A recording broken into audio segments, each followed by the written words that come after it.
Tenemos un cuento bastante sencillo, fácil de entender y nada rimbombante, que hasta cierto punto es hilarante, depende de la perspectiva en el cual lo analicemos. Si es que es correcto en cuanto me refiero al elemento que utilizó Nájera en este cuento para hacerlo todavía más interesante y hasta cierto punto dinámico, se podría decir que utilizó lo que son las paredes, donde dentro del mismo texto que nosotros como lectores vamos siguiendo, va pasando de pared en pared. Es decir, que pasamos a lo que es el pensamiento del protagonista, y ahí es donde entramos a lo que es la trama.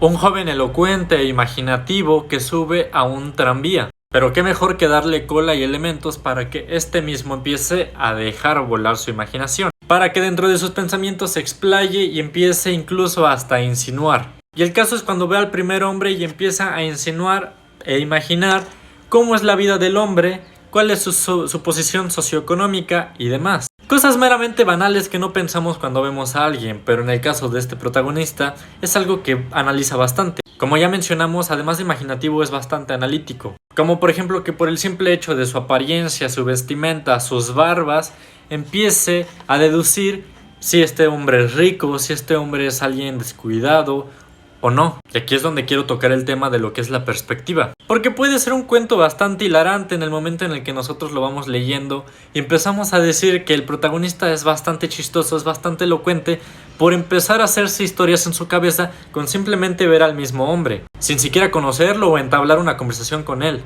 Cualquier persona en su momento que se encuentre presente y por alguna razón empiece a escuchar sus pensamientos, pensaría que es algo extraño y enfermizo el simple hecho de que ya se hizo historias de que se puede casar con las hijas del señor, que siquiera sabe si es que las tiene, que siquiera sabe cómo es que lucen. El hecho de que empieza a deducir si es que tiene una hija morena, una hija rubia, con cuál de las dos se puede casar, e incluso empezar a decir que el mismo hombre ya es su suegro sin siquiera saber su nombre.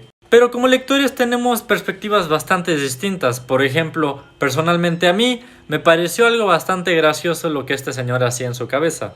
Y prácticamente de esto va el cuento. La esencia del mismo es un hombre analítico que empieza a hacer historias dentro de la historia dependiendo de cómo es que las personas lucen. Empieza a insinuar y a deducir, y de estas deducciones hace más relatos. Y creo que Nájera hizo un trabajo excelente en cuanto a lo que es este cuento.